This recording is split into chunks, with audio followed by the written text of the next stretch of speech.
देखिए, कॉम्पिटिटर का कस्टमर को अपने पास लाने के लिए नॉर्मली बिजनेसमैन क्या करते हैं, कॉम्पिटिटर के मुकाबले में थोड़ा प्राइस कम करके कस्टमर को अपने पास आने के लिए अट्रैक्ट करते हैं। परंतु क्या रियल में स्ट्रैटेजी काम आता है? कुछ लोग कहेंगे यस और कुछ लोग कहेंगे नो। परंतु देखिए, आपका जो कॉम्पिटिटर है उनके पास ऑलरेडी बहुत सारे कस्टमर है, तो ऐसे में वो अपने प्रोडक्ट के ऊपर थोड़ा मार्जिन रख के प्रोडक्ट को बेच सकते हैं। यानी मान के चलिए, अगर वो 100 में किसी प्रोडक्ट को खरीद रहे हैं तो फिर 103, 104, 105 में बेच सकते हैं। उसमें भी उनको प्रॉफिट मिलता है, क्योंकि ज़्यादा लोगों को ज़्यादा माल बेचने से भले ही आपका प्रॉफिट मार्जिन कम हो, फिर भी आपको प्रॉफिट मिलता है। तो ऐसे में कंपटीशन करने के लिए कॉम्पिटिटर से थोड़ा प्राइस कम, यानी आपको कट टू कट बेचना होगा। यानी अगर आपने 100 में ख़रीदा तो फिर आपको 100 में बेचना होगा। तो फिर आप बोलेंगे सर हम बिज़नेस क्यों करें, ये तो खाली पीली मेहनत होगा। तो इसीलिए ये वीडियो मैं आप लोगों के लिए बना रहा हूँ। यानी जब मार्केट के अंदर बहुत सारे कंपटीशन है और कस्टमर कंपटीशन के पास डिवाइडेड है, तो सेम प्रोडक्ट सेम सर्विसेज को सेम मार्केट के अंदर सबसे ज़्यादा कस्टमर को आप कैसे बेचेंगे, यानी पूरे कंपटीशन का कस्टमर आपके पास कैसे आएंगे। तो चलिए शुरू करते हैं। अगर आप चैनल पर नए हैं तो चैनल को सब्सक्राइब कर दीजिए। अगर आपको वीडियो अच्छा लगे तो लाइक और शेयर जरूर करें। नमस्कार, मैं विजय कुमार, बिजनेस कंसल्टेंट। देखिए, जब कंपटीटर के पास कस्टमर है तो फिर कंपटीटर को बीट करने के लिए आपको हाई इन्वेस्टमेंट की ज़रूरत होगी। चाहे आप प्रोडक्ट का बिजनेस कर रहे हैं या फिर सर्विस का बिजनेस कर रहे हैं, आपको हाई इन्वेस्टमेंट की ज़रूरत होगी। जैसे कि देखिए, जब जियो बाज़ार में आया, जियो आने से पहले वोडाफोन, एयरटेल, आइडिया, इन सब के पास कस्टमर था। परंतु जब जियो मार्केट में आया, सबसे ज़्यादा इन्वेस्टमेंट के साथ फ्री सिम और अनलिमिटेड डाटा देके पूरी गेम को पलट दिया। यानी नंबर 1 मार्केट शेयर के साथ आज के टाइम पे सबसे ज़्यादा कस्टमर जियो के पास है। यानी आप ये समझ लो, अगर आप एक दुकानदार है और आपके आजू बाजू में आपके कंपटीटर है, तो आप उनका इन्वेस्टमेंट को देखिए, वो कितना इन्वेस्टमेंट कर रहे हैं। यानी सपोज मान के चलिए, आपके बाजू वाला कोई गारमेंट बिजनेस में है और आप भी गारमेंट बिजनेस में है, और आपका जो कंपटीटर है वो एक साथ 1000 पीसेस कपड़े को खरीद रहे हैं। तो ऐसे में आपको उनसे ज़्यादा वॉल्यूम यानी 1500 या फिर 2000 पीसेस कपड़े को ख़रीदना होगा।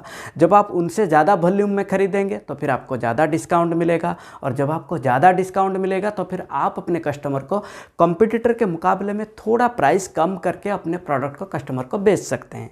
यानी देखिए, इनिशियली किसी भी बिजनेस में हाई इन्वेस्टमेंट एक रिस्क फैक्टर होता है, परंतु जब आप अपने कंपटीटर को प्रॉपर एनालिसिस करके इन्वेस्टमेंट करेंगे तो यकीन मानिए, जियो की तरह एक दिन पूरे कंपटीशन का कस्टमर आपके पास होंगे। और दूसरा स्ट्रेटेजी देखिए, टेक्नोलॉजी। देखिए, जो लोकेशन पर आप बिजनेस को कर रहे हैं, अगर उस लोकेशन पर आपका कंपटीटर टेक्नोलॉजी को इस्तेमाल नहीं करते हैं, तो फिर आप टेक्नोलॉजी को इस्तेमाल करते ही बहुत सारे कस्टमर आपके पास आ जाएंगे।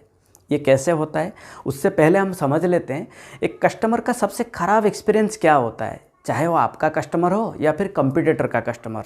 देखिए, कस्टमर को जब किसी भी चीज़ों की ज़रूरत होती है और वो आपके पास आते हैं, आपको पूछते हैं, तो आप उस सामान को ढूंढने में 5, 7, 10 मिनट लगाते हैं, और फिर कस्टमर को जाके बोलते हैं भाई साहब ये प्रोडक्ट हमारे पास नहीं है, ये ख़त्म हो गया है। तो ये कस्टमर के लिए सबसे ख़राब एक्सपीरियंस होता है, क्योंकि एक तो आपने उनका टाइम ख़राब किया और दूसरा आप उनको प्रोडक्ट नहीं दे पाया। तो इसके चक्कर में कंपटीटर का कस्टमर आपके पास आना तो दूर, आपका कस्टमर हमेशा हमेशा के लिए कंपटीटर के पास चला जाता है। यानी टेक्नोलॉजी का इम्प्लीमेंट करते ही आपके पास कितना सामान है, यानी आपका इन्वेंट्री में कितना प्रोडक्ट है, आपने कितना प्रोडक्ट परचेज किया था, कितना प्रोडक्ट आपने ख़रीदा था, और आपने कितने प्रोडक्ट को बेचा, यानी आपका सेल्स, आपका परचेज सेल, आपका प्रोडक्ट आना और जाना, ये आपका कंट्रोल में आ जाएगा। तो आप कस्टमर को एक चुटकी में बता सकते हैं। या फिर देखिए, प्रोडक्ट ख़त्म होने से पहले आप उसको अपने इन्वेंट्री के अंदर रीफिल भी कर सकते हैं। और इसके अलावा देखिए, टेक्नोलॉजी की मदद से आप कस्टमर का डाटाबेस को रख सकते हैं, कस्टमर का रिव्यू और फीडबैक को आप ले सकते हैं, कस्टमर को आप डिजिटल पेमेंट का ऑप्शन दे सकते हैं, उनको आप रीमार्केटिंग कर सकते हैं। यानी टेक्नोलॉजी की मदद से आप सारे चीज़ों को कंट्रोल कर सकते हैं। अब देखिए, टेक्नोलॉजी को समझना कोई डिफ़िकल्ट काम नहीं है। टेक्नोलॉजी को समझने के लिए टेक्नोलॉजी वेंडर को बुलाइए। अगर आपको एक बार भी समझ में नहीं आता है तो फिर दूसरा, तीसरा, 10, 12, 15 टेक्नोलॉजी वेंडर को बुला लीजिए। एक दूसरे की कमी को निकालेंगे, एक दूसरे की कमी को समझते समझते आप खुद ही एक्सपर्ट बन जाओगे। और तीसरा स्ट्रैटेजी देखिए, वैरायटी प्रोडक्ट्स विथ मार्केटिंग। देखिए, ये सुनने में जितना आसान लग रहा है, परंतु जब आप इसको लास्ट तक देखेंगे और भी मज़ा आ जाएगा। देखिए, आप अपने बारे में लोगों को इतना बता दें कि लोग आपके ब्रांड को याद कर ले। यानी आपका मार्केटिंग इतना स्ट्रांग है, आप बार बार अपने ब्रांड को लोगों के पास पहुंचा रहे हैं, तो फिर ऐसे में देखिए लोग कंपटीटर को भूल के आपको याद कर लेंगे। और देखिए कभी ना कभी तो आपको अपॉर्चुनिटी मिलेंगे, कंपटीटर का कस्टमर आपके पास आएंगे। जैसे कि मान के चलिए आपके आजू बाजू में उनका दुकान है और हो सकता है एक दिन उनका तबीयत ख़राब हो गया या फिर वो कहीं घूमने चले गए, जिसके चक्कर में उनका दुकान बंद है और उनका कस्टमर आपके पास आ गए, या फिर उनके पास प्रोडक्ट की वैरायटी नहीं है, या फिर वो बहुत लेट दुकान ओपन करते हैं और बहुत जल्दी दुकान को बंद कर देते हैं, जिसके चक्कर में कस्टमर आपके पास आ गए, या फिर टेक्नोलॉजी इंप्लीमेंट ना करने के कारण कभी कभी कस्टमर को प्रोडक्ट नहीं मिलता है, जिसके चक्कर में वो आपके पास आ गया। यानी एक बार किसी भी तरीके से जब कस्टमर आपके पास आ गया तो फिर आप अपना पूरा एफर्ट लगा देंगे उस कस्टमर के ऊपर, ताकि वो आपका रिपीट कस्टमर बना रहे। जैसे कि देखिए आप उनको फर्स्ट टाइम शॉपिंग डिस्काउंट दे सकते हैं। अगर वो कस्टमर जाके किसी रिलेटिव्स, किसी फ्रेंड्स को बताते हैं या फिर उनको साथ में लेके आते हैं तो आप उनको रेफरल डिस्काउंट दे सकते हैं। या फिर देखिए कस्टमर अगर आपका रेगुलर कस्टमर बन जाता है, बार बार आपसे सामान खरीदारी कर रहा है, तो फिर आप उनको लॉयल्टी मेंबर डिस्काउंट दे सकते हैं।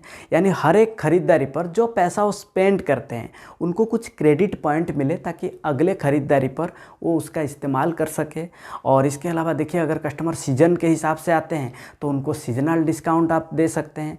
और देखिए डिस्काउंट ना आपको सोच समझ कर देना होगा, ताकि कस्टमर आपके पास दोबारा आए। और इसके अलावा देखिए आप कस्टमर को कुछ ऑफ़र भी दे सकते हैं, जैसे कि होली, दिवाली, 26 जनवरी, 15 अगस्त, न्यू ईयर, या फिर आप उनको कुछ स्कीम भी दे सकते हैं, जैसे buy 1 get 1 free, buy 2 get 1 free. यानी जो 2 प्रोडक्ट होगा ना ये फुल प्राइस का होगा और जो ऑफ़र प्रोडक्ट होगा ये लो प्राइस का होगा।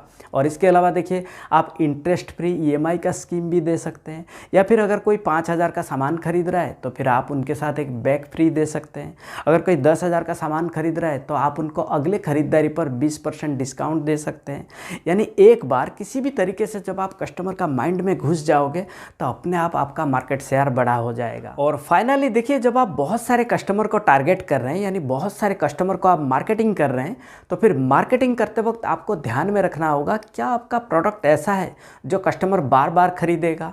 अगर हाँ तो फिर उसमें मार्केटिंग करते वक्त अगर आपको थोड़ा ज़्यादा कॉस्ट लगते हैं तो चलेगा। क्योंकि देखिए सपोज मान के चलिए आपका मार्केटिंग कॉस्ट है 50,000 और आपको कस्टमर मिला 100, तो फिर पर कस्टमर कॉस्ट कितना आया 500 रुपीज़।